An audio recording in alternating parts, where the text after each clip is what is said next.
guys, what is going on? Welcome to Serial at Midnight. My name is Heath. This is the official YouTube channel of SerialAtMidnight.com, and I'm glad you're here because today I want to talk to you about this. This is the Spider-Man Omnibus that essentially collects Erik Larsen's entire Spider-Man run. The guy that invented Savage Dragon, created Savage Dragon for Image Comics, spent years working on Spider-Man in the early 90s, late 80s, early 90s, and this is pretty much a collection of everything that he did with Spider-Man.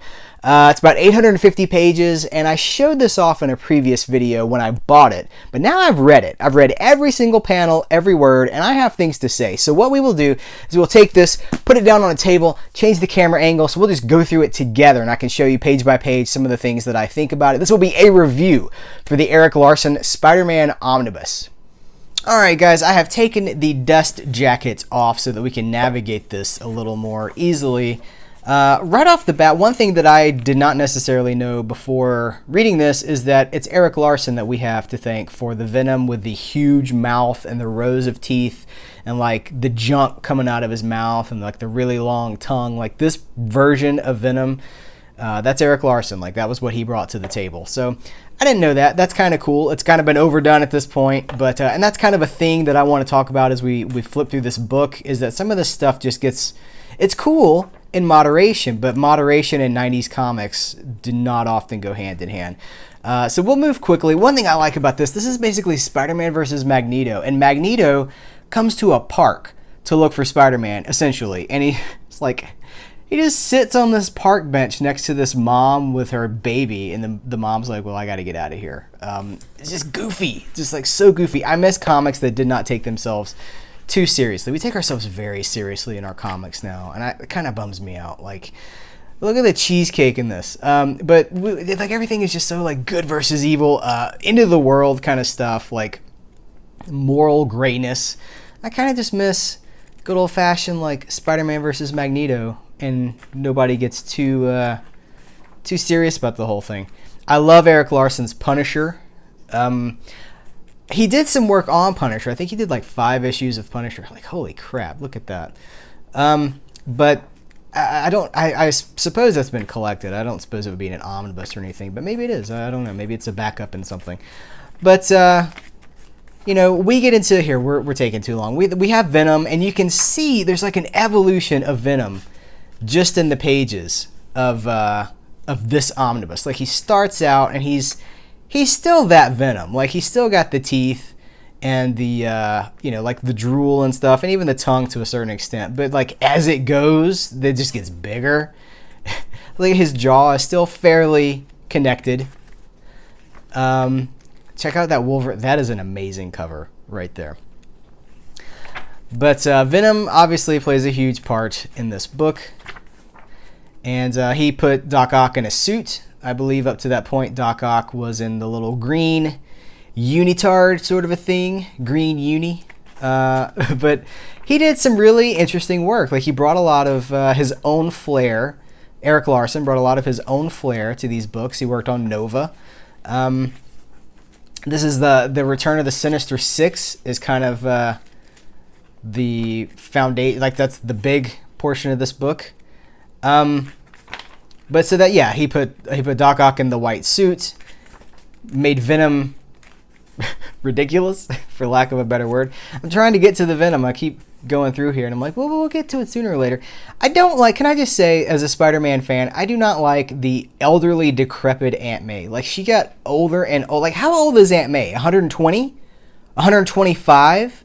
How old exactly is Aunt May supposed to be? And why is she so wrinkly and decrepit? Like, I get that, like, old ladies maybe in the 60s, like maybe when Stan Lee was writing that, like they looked a little bit different. Like old ladies looked really old, but now, you know, like, I mean, even the 90s, like my grandmother's 91. She doesn't look like that. She's not that wrinkly.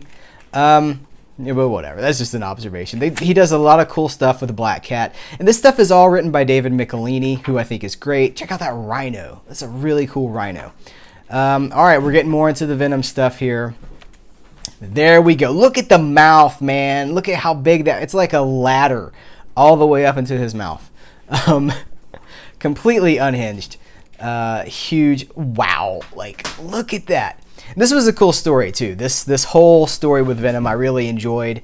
And that would have been cool to like let that be it with Venom for a while, but it was not. They just brought Venom back way too many times in the early 90s.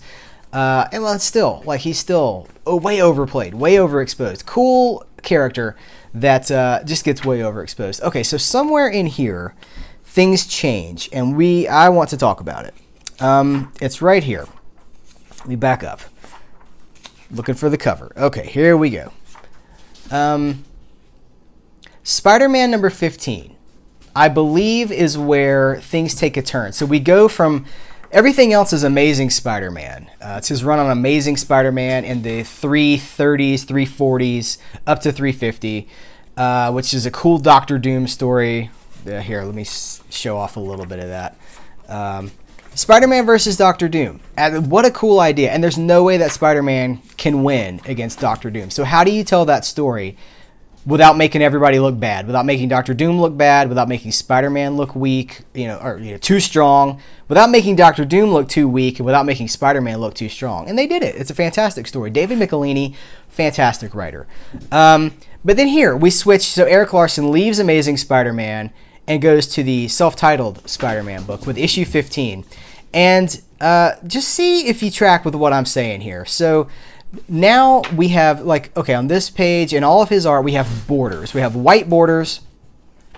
We transition here. And the borders are gone. And the art is starting to look a little bit sloppy. And Erik Larsen is also writing this, and I feel like the writing is not strong.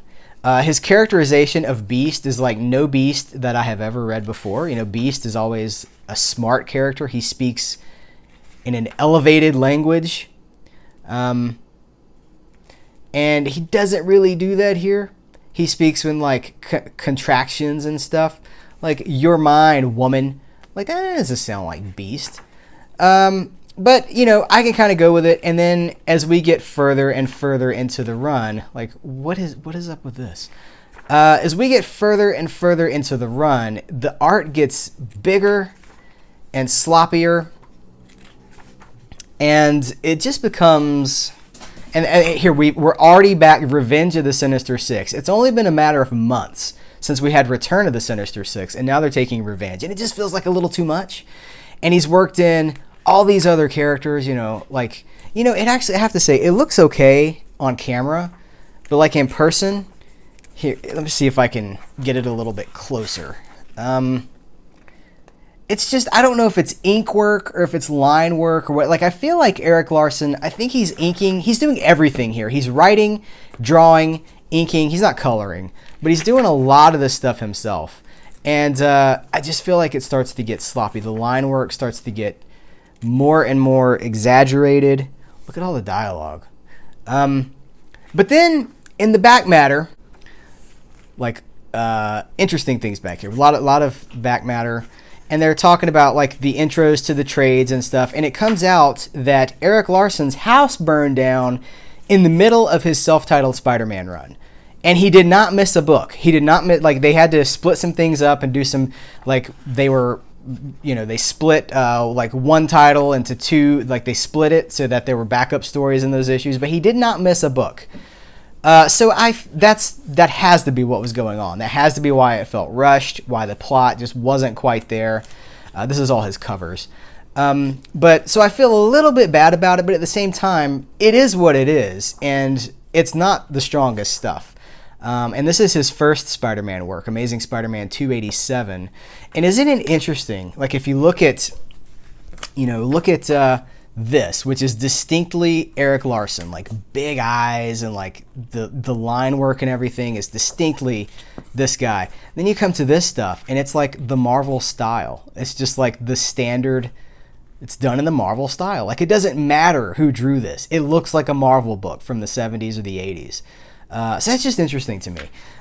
But it's cool that they've included his first work, and then we've got covers back here that he did, things that he did not draw the interiors of and just did the covers. It's very cool. And then I should also mention he did come back in 2000 for 3 issues on The Amazing Spider-Man number 19. We've apparently renumbered at this point. So he did 3 issues, I believe, during this, 19, 20, and 21. And it's just interesting how far things had come. Also interesting that his Mary Jane has gone back to the classic Mary Jane. Like if you've seen what he did elsewhere in this book. His Mary Jane is like, her hair like goes all the way down to like her ankles. She's got like a perm or something. I don't know, but like this Mary Jane has now turned back into the classic Mary Jane. Same artist. It's just so interesting to me that just what a difference a few years makes. So he's back for these 3 issues. It's very cool. I'm having read the whole thing. I'm so glad I have this, and I'm so glad that I was able to get my hands on these titles, because some of these issues are they're not necessarily super expensive, but this is the most convenient way to just read entire chunks of the Amazing Spider-Man catalog. And then they've included the pencils for a lot of his stuff too, his raw pencil pages.